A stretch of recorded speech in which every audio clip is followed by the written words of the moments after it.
Og når man går målrettet hen til CV, hvordan går man så hen?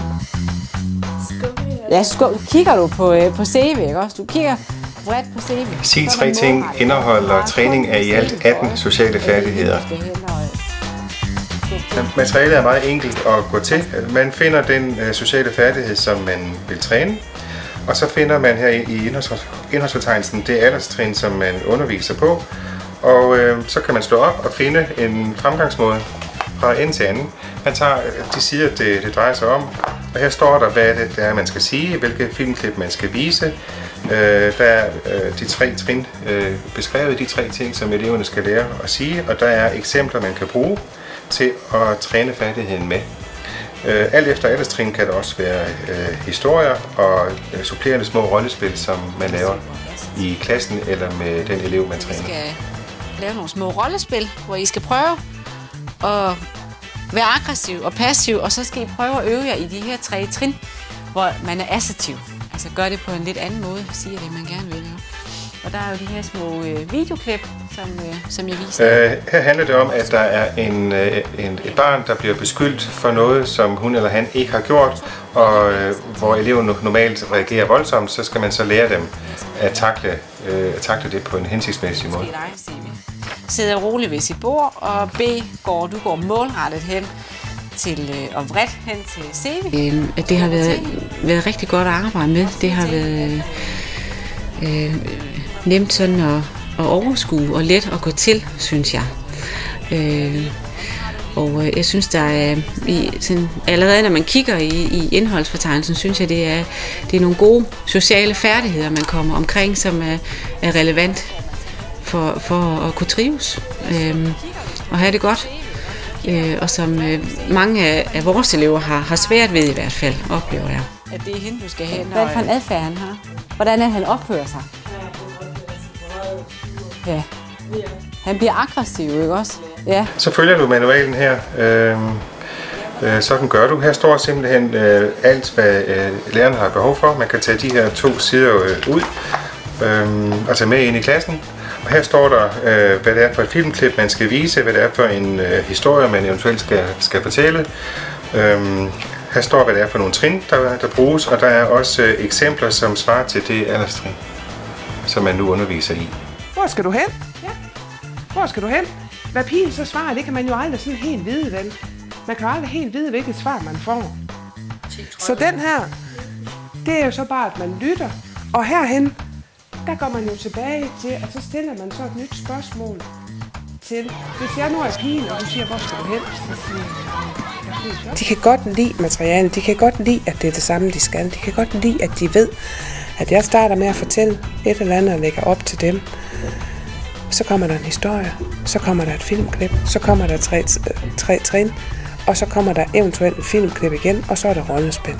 De elsker den der genkendelighed og den der systematik i den der undervisningsstation. Det er godt. Hvordan gjorde han det? Nogle udenforstående kan måske undre sig over, at det er nødvendigt at arbejde så systematisk og grundigt med at træne sociale færdigheder, som materialet her gør. Men nogle målgrupper har så svært ved det, at det er nødvendigt. Det kan fx være målgrupper som elever, der har en diagnose som ADHD eller Asperger eller andre diagnoser inden for autismespektret. Det kan også være elever, der har generelle indlæringsvanskeligheder, eller det kan være elever, som er placeret uden for hjemmet i plejefamilier. Målgrupper som de her kan godt have brug for at arbejde så systematisk med tingene.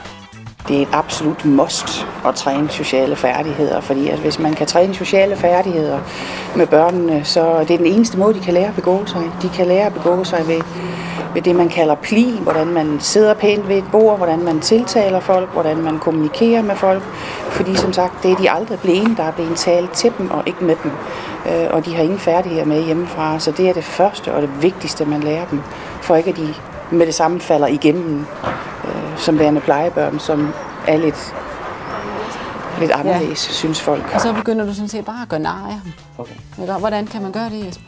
Det er bare en hund, hvorfor så slår over det? Ja, lige præcis, ikke? Det er ikke et materiale, hvor eleverne skal læse eller skrive noget, eller skal have noget med hjem.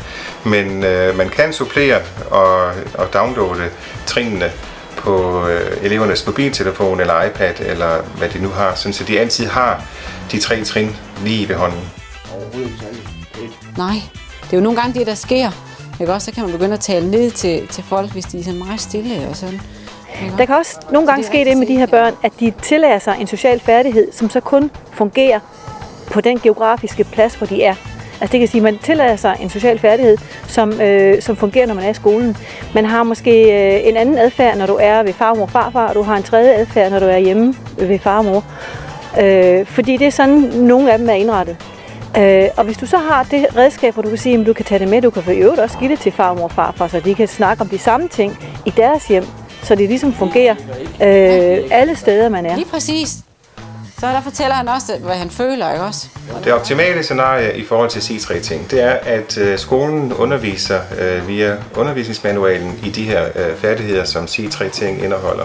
Og at barnet eller forældrene eller bedsteforældre, eller hvad der i øvrigt er af voksne omkring barnet, er i besiddelse af den app, som hører til, hvor man også har de 3 trin og træningssituationer, så man kan supplere træningen derhjemme.